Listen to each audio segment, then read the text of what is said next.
Bonjour à tous, si vous arrivez ici par hasard, je suis Karine Carville, auteure hybride mais pas mutante pour autant. Ici je partage mon expérience de l'écriture de façon professionnelle mais sans me prendre au sérieux. Astuces d'écriture, humour d'écrivain, attention parfois ça pique un peu. Bonne humeur et défi déjanté, si cette chaîne est encore petite on s'y amuse bien. Pour les habitués, n'oubliez pas de vous abonner pour ne louper aucune des prochaines vidéos. Allez, bisous bye. Ouais je sais, au début ça surprend. Pourquoi est-ce que j'ai acheté un duel avec le Seigneur Vampire? Eh bien parce qu'il y avait le mot vampire sur la couverture, parce que je sentais bien venir la romance d'ailleurs à l'intérieur, et puis le livre est quand même plutôt joli, bon c'est pas trop mes couleurs, mais c'est quand même plutôt chouette.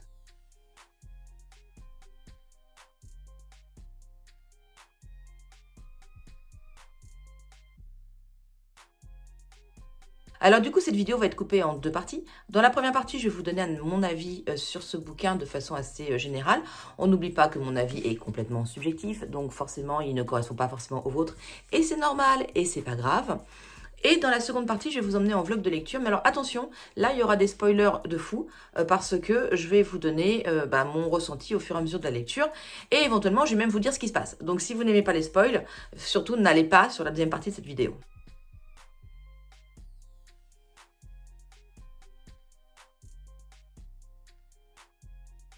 Je vous montre l'intérieur aussi.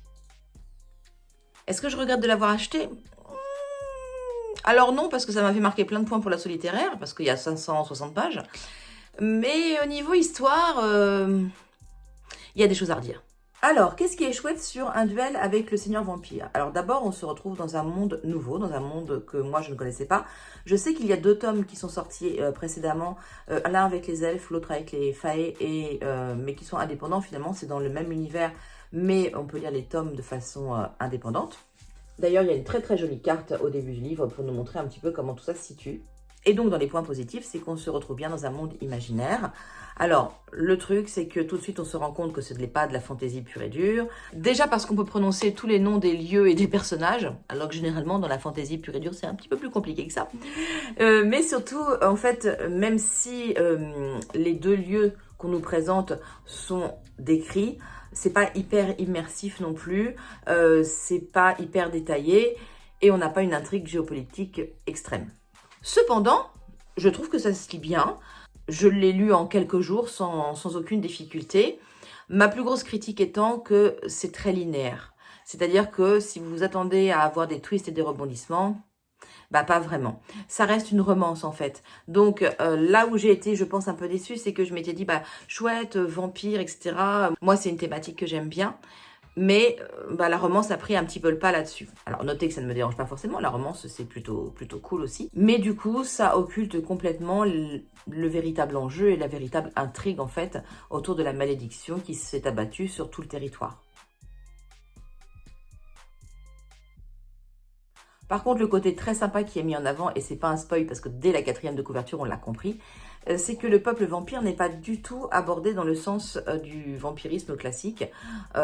Certes, ils ont besoin de sang, mais pas pour s'alimenter, ils en ont besoin à d'autres fins, on va dire. Et ça, c'est vachement intéressant de détourner enfin ce mythe vampirique qui fait de ces êtres des créatures assoiffées de sang et d'en faire autre chose. Je vais conclure rapidement parce que vous avez le vlog de lecture derrière. C'est une lecture facile. Ne vous attendez pas à des twists, à des rebondissements parce que vous risquez d'être déçus.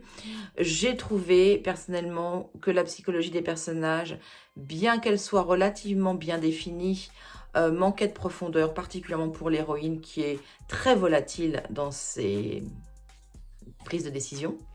Du genre un jour oui, un jour non. Et pour ma part, le vampire manque de charisme parce que être beau ne suffit pas. Il manque un petit quelque chose. Il manque un quelque chose parce que je pense qu'il se dévoile beaucoup trop vite en fait dans ce livre. Mais on va en parler dans la deuxième partie.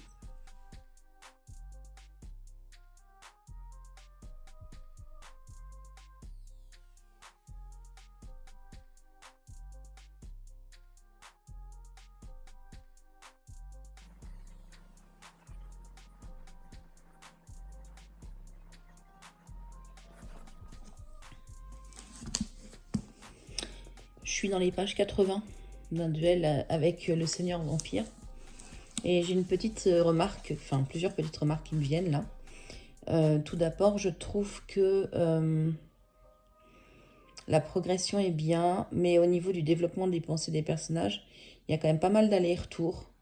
Et j'ai du mal à suivre une pensée longiligne et cohérente. Mais bon, après, il y a la panique, il se passe des choses, enfin, la situation est extrêmement tendue, donc ok. Mais il manque un petit quelque chose pour que je rentre en empathie en fait avec le personnage voilà, de la jeune femme. Ça c'est une première chose avec Floriane donc. Et j'ai vraiment l'impression là que je rentre dans un espèce de La Belle et la Bête. Parce que très clairement, je pense que elle est en train de se poser des questions sur les vampires, là déjà, en train de se dire qu'ils ne ressemblent pas à ce qu'elle pensait. Et elle est dans le château. Et donc du coup, moi, j'ai un petit peu l'impression que ça va être ça, en mode découverte de qui ils sont vraiment. Et je pense aussi qu'on a une espèce de malédiction inversée. C'est-à-dire que les vampires n'ont certainement pas voulu cette situation.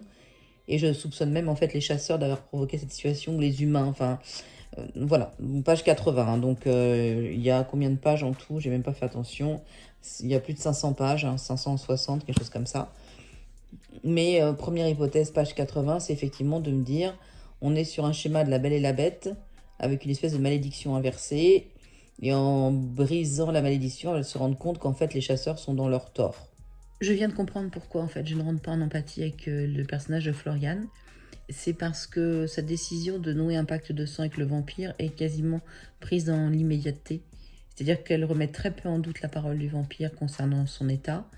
Et j'ai l'impression qu'elle se trouve immédiatement une excuse pour le faire en mode oui, je vais le faire comme ça, je pourrais continuer à me battre, mais de l'intérieur. Genre un peu, c'est un peu se voiler la face. Alors que si elle avait refusé, elle pouvait aussi le laisser dans sa pseudo-malédiction dont il parle et on ne sait pas de quoi il s'agit, et voir un peu ce que ça devenait, quoi. Donc en fait, je trouve son assentiment trop facile, et je crois que c'est à ça que je n'adhère pas. J'en suis actuellement à la page 168. On va dire que sur les 120 premières pages, j'ai été assez déçue, et peut-être un mot un petit peu fort, parce que bon, le livre n'est pas forcément décevant. Mais on va dire que j'ai vu arriver beaucoup de choses.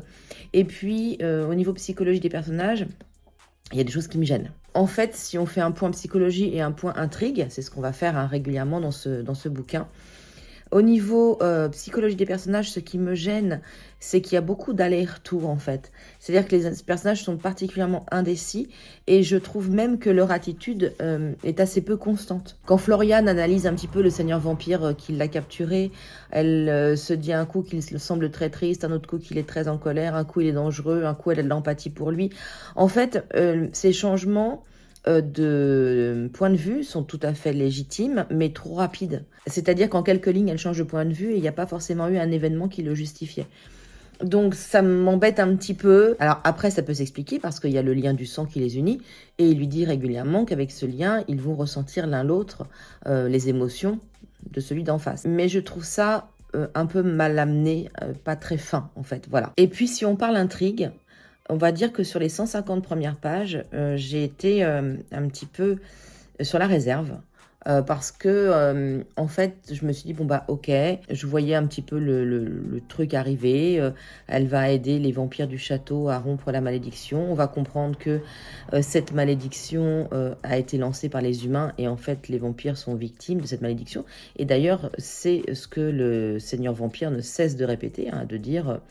mais en fait, c'est pas de notre faute, on est les victimes et finalement vous aussi parce que ceux qui ont lancé la malédiction, c'était il y a très longtemps, ils font plus partie des vôtres et ils vous ont laissé tomber aussi et ils vous ont laissé dans cette merde-là, quoi. Donc voilà. Concernant les déchus, en fait, j'avais compris très vite que il y a les seigneurs vampires qui ont plus ou moins bien résisté à la malédiction et puis qu'il y a le peuple qui les accompagne, qui eux n'ont pas bien encaissé le truc et sont devenus des monstres. Ce qui est intéressant, c'est de voir que finalement les seigneurs vampires sont eux aussi à la merci de ces monstres-là. Donc ça fait un peu un ennemi commun finalement avec le village du hameau et ça c'est plutôt cool. Ensuite, là où j'ai été agréablement surprise sur ces dernières pages, c'est qu'il y a quelque chose que je n'ai pas anticipé, c'est le fait qu'ils avaient une forge dans le château. et donc qu'elle allait pouvoir reprendre son rôle de forgeron. Et ça, c'est vachement cool, et du coup, ça m'ouvre d'autres perspectives, parce que je me dis, de ce fait, est-ce qu'elle va devenir, entre guillemets, leur forgeron attitré?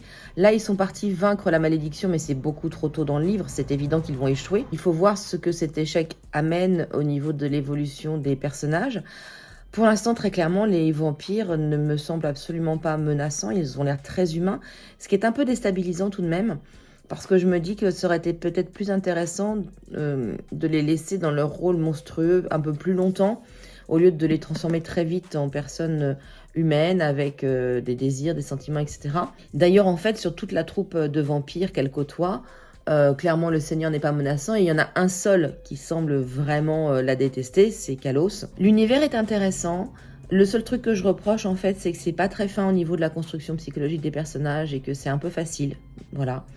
Elle est déjà en train d'être attirée par le Seigneur. Alors là aussi, on peut me rétorquer, oui, mais c'est le lien. Oui, mais enfin, c'est facile, quoi. Enfin, donc c'est un peu trop facile de ce côté-là. Mais par contre, au niveau de l'intrigue, même si je me dis, bon bah ok, ils vont rompre la malédiction, sauver le village du hameau, faire comprendre aux chasseurs que c'est les déchus qu'il faut tuer et pas les seigneurs vampires, et puis tout va bien finir, je me dis, il va y avoir quand même d'autres choses qui vont se passer, et je l'espère, parce que si c'est juste ça, je vais être déçue. Maintenant, je ne sais pour l'instant pas encore en quoi consiste cette malédiction, et ça, c'est plutôt intéressant, parce que ça fait quand même un mystère qui reste. Donc, je vais continuer ma lecture et je vous tiendrai au courant. Alors, j'ai vachement bien avancé. Genre, il me reste une centaine de pages avant la fin. Ça se lit bien évidemment. Et je continue mes reproches tout de même, parce que l'héroïne, quand même, a encore eu quelques passages de oui, non, oui, d'accord, mais en fait, non. Et ce sont des moments qui me saoulent, en fait. Enfin, je veux dire, sois un peu sûre de toi, ma cocotte. Et puis, bien sûr, ils sont retournés au village. Donc, elle est allée avec un vampire au hameau des chasseurs. Comme prévu, elle a réussi sa petite mission. Cependant, elle a évidemment retrouvé son frère. Alors moi, je m'attendais même à ce qu'elle retrouve sa mère. Elle ne l'a pas vu, mais c'était quand même une chouette scène. Enfin, j'ai bien aimé son retour au village. Et donc, quand elle retrouve son frère, eh bien, il est devenu le chasseur en chef. Voilà, le maître de la chasse. Et donc, quand elle retrouve son frère, eh bien, il y a une révélation qui est assez intéressante, un petit twist qui est vachement sympa. Le truc un peu space, par contre, c'est qu'elle ramène son frère au château pour X raisons. Et là, en fait, elle arrive assez facilement à le convaincre que les vampires sont de leur côté, que tout va bien se passer, qu'ils vont vaincre la malédiction, et patin et coup fin. Et ça, j'ai trouvé ça encore une fois un peu dommage. Enfin, je veux dire, le frère qui est quand même un chasseur, qui a été formaté, on va dire, pour tuer les vampires, accepte avec une facilité assez déconcertante que sa sœur ait survécu, qu'elle soit bien elle-même, qu'elle soit liée par le sang à un autre vampire.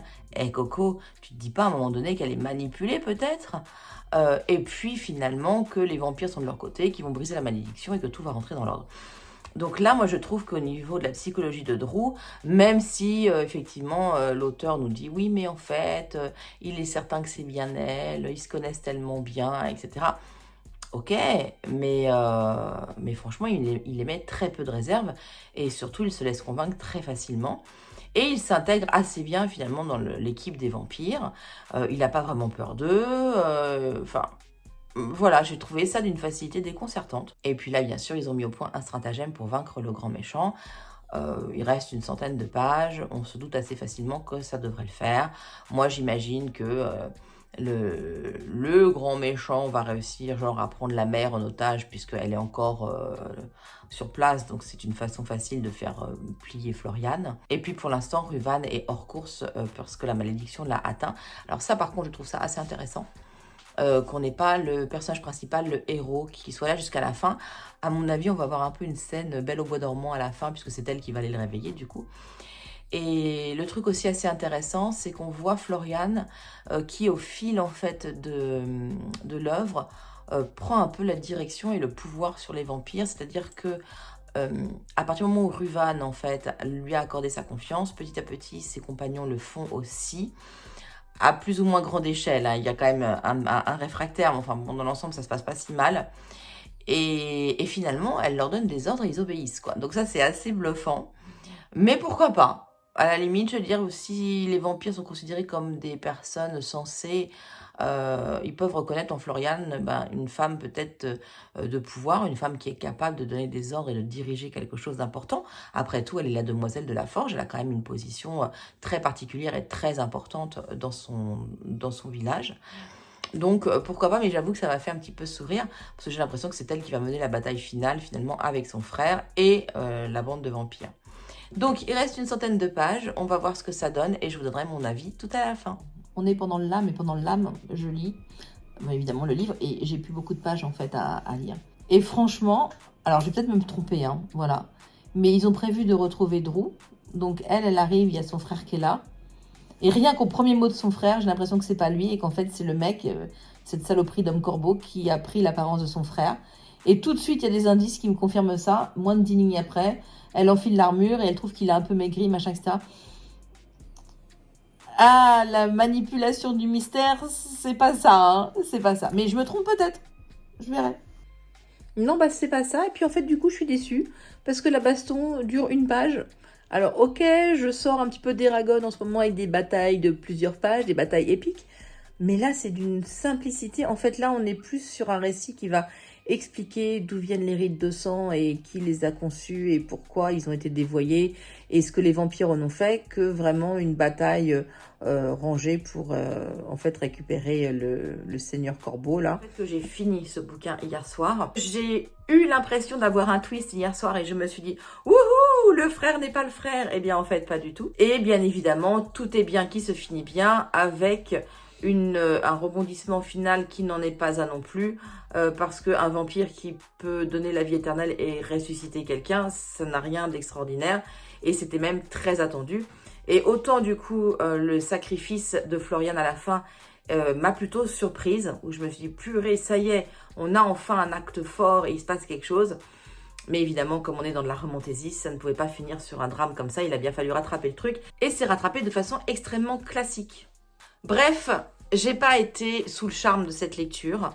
Je trouve que Ruvan est pas assez mystérieux, pas assez charismatique. En fait, c'est le gentil vampire, c'est le gentil mec en fait qui fait ce qu'il peut pour diriger son peuple.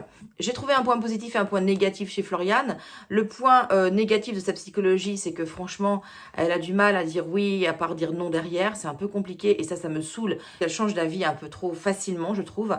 Par contre, le point positif que j'ai trouvé chez elle, c'est qu'elle trouve sa place et qu'il y a en fait une espèce de force qu'elle met en place et que les vampires reconnaissent en elle, puisqu'il y a un moment donné, c'est elle qui va diriger le groupe de vampires à la fin, pendant que Ruvan, lui, est hors jeu.